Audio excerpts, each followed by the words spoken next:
And I'm joined live in studio by Caleb Sailors, multimedia journalist for SuperTalk Mississippi News. Caleb was in the spin room after the debate last night. So, Caleb, I can't wait to hear about what you saw there in the spin room. Tell me a little bit, paint the picture for the listeners of what that was like after the debate. So JT Mitchell, our news director, was in the actual room where the debate took place. I was in what you call the spin room, where after the debate finished, the candidates came out and talked, gave their little spiel to the press and answered a couple of questions. So I was in the press pool there that was able to ask questions afterward.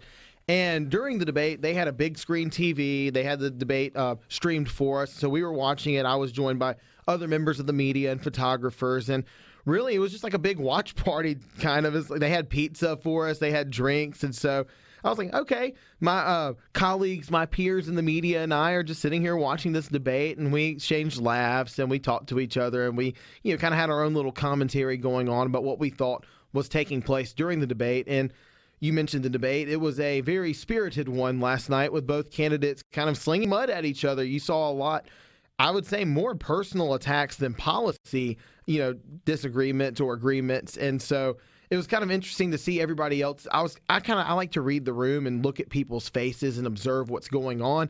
And I'm looking at different, media members, what they're thinking, what they're saying, kind of their reaction to things, and kind of formulating my own thoughts of what I think is going on during the debate, too. So it was a lot of that. That was kind of the scene of last night in my world. Well, it's so interesting. Of course, I was watching it live on television. I was thinking to myself, a lot of Mississippi voters probably haven't seen a lot of Brandon Presley. He's not a guy that's been, on television a lot over the years. And so that may have been, for some, their first time to kind of get a taste of Brandon Presley. And, he was a very skillful debater, sort of very folksy way about him, impressive guy from that standpoint. Tate Reeves, we know, is a little bit more of a policy guy, an analytical guy, not that level of retail politician, doesn't seem as comfortable on the stump. But he still defended his positions pretty well. What was the sentiment from the people watching there in the room? Kind of what you just illustrated right there. I mean, you and I both come from a debate background, as we were talking about off air earlier, and it did seem that exact way. I mean, Brandon Presley seemed more polished. He seemed more, I wouldn't say more prepared. They both seemed prepared. He just seemed more comfortable right there on the stage, debating, and he was more comfortable attacking Tate Reeves and looking him in the eye and pointing at him and everything, whereas Tate Reeves kind of went over his talking points, and he attacked Brandon Presley. He defended his arguments and everything, but he didn't seem as comfortable. He just seemed like he was, let's get this debate over with. Let's talk about policy and let's get out of here, where Brandon Presley was like out for blood last night. Well, and you have to think to yourself, Brandon Presley obviously has been waiting for this moment. Mm-hmm. And if you're Tate Reeves, you don't want to give him lots of opportunities to debate you. I mean, you don't want to give him the opportunity to kind of build his name and build his credibility on the back of attacking you while you have to stand there and take it. So it's understandable why Governor Reeves wouldn't want to do 4 or 5 debates. Brandon Presley obviously came out swinging. I think a lot of people thought it was going to be a fiery debate. I mean, the advertisements, just the sort of politics around the race has been that way. Did you see that same thing carry over into their speeches in the spin room? A little bit. I mean, Tate Reeves emphasized the point where Brandon Presley had taken donations from a very pro-choice entity, and how, as governor, he would never do that. He stands for his pro-life cause, even though they both agreed that, the one thing they agreed upon last night was that they're both pro-life. But Tate Reeves used that as an opportunity to say, well, why are you taking money from a pro-abortion activist group, pretty much? And then on the Brandon Presley side, Brandon Presley went after Tate Reeves for his alleged involvement in the welfare scandal, and harped on the fact that, or not the fact, but harped on his argument that, saying Tate Reeves gave money to a personal trainer and all this. So a lot of that did carry over into the spin room, but we did get a little bit of policy out of that. I actually was the last person to be able to ask Brandon Presley a question last night, and I asked him how he would work with the Republican supermajority in the legislature to pass Medicaid expansion. Well, he said he would sign day one, work with the Division of Medicaid to file Chapter 1115 to start the process of expanding Medicaid. But then he answered further, though, and said he'd be more than happy to work across the aisle with Republicans. He likes working across the aisle.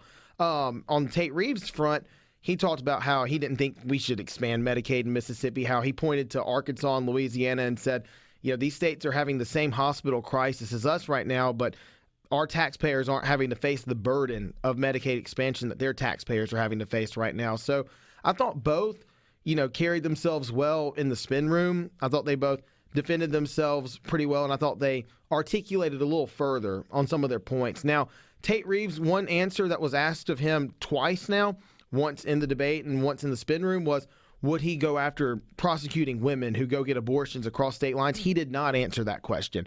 And so I'm still kind of eager to hear from the governor what he would actually have to say about that.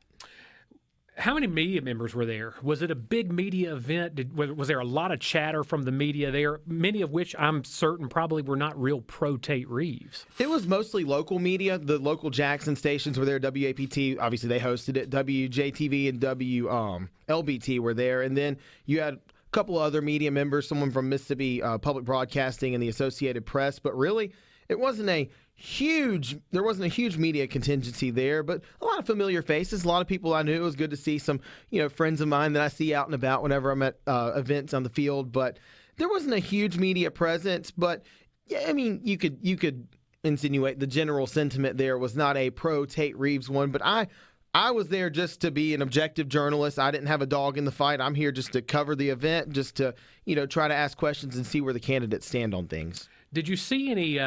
Did you see any contrast between the kind of media questions being asked to the two candidates? I thought they were fair last night. I don't think anybody was trying to score gotcha points with anybody. It's so interesting. Rhino and I were talking when the show first came on about. For those of us that are political junkies that love this stuff, that watch this stuff, we look forward to these debates. I mean, goodness, my wife is probably listening in right now.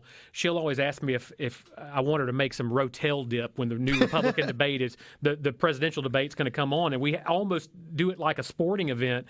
But I know that most people in Mississippi just aren't that way. In fact, I called friends of mine this morning on the drive over to the studio just to say, tell me your thoughts on the debate. I just wanted to get some, get some feedback. And the probably the primary piece of feedback I got was, well, I didn't watch it, or I haven't heard anything about it. And so that being said, it leads me to wonder, how much does this really impact the race? How many people in Mississippi are really paying attention to something like this? What's your thoughts on that? And you would hope that, when you have a broadcast governor's debate, it was broadcast on WAPT and on Mississippi Public Broadcasting, that people would tune in and go out of their way to hear. You were right earlier in saying a lot of people haven't heard much from Brandon Presley other than the ads they see on YouTube or on TV, but this was an opportunity to see authentic Brandon Presley in a debate against his challenger or against his opponent, who's the incumbent. Like, this is the moment right here. And I can't tell you the amount of text messages I got yesterday from people saying, what happened in the debate last night? Not what did you think of the debate, what happened in the debate? Right. And I'm like, well, you can go back and watch it. You can go back and stream it. Or what do you think? Or who should I vote for? And I'm like, I'm not in the business of telling people who to vote for or what to think. Like, you can read what we put out on SuperTalk.fm. There's a little plug right there. But I do think that the number of people watching probably consisted of a lot of politicos, a lot of people who are just political junkies like you and I. And I kind of lament that a little bit, because you want more people to get involved in the political process. You want people to know who they're voting for or what they're voting for or where the candidates stand on issues. Well, in politics is such a nasty business. I always think to myself, we have to remember that these are human beings. These are people. They have families. They have feelings, emotions, all those things. And, we almost turn them into figures and just try to tear them down. And, this has been a nasty race. I think a lot of people expected going into it, it was going to be.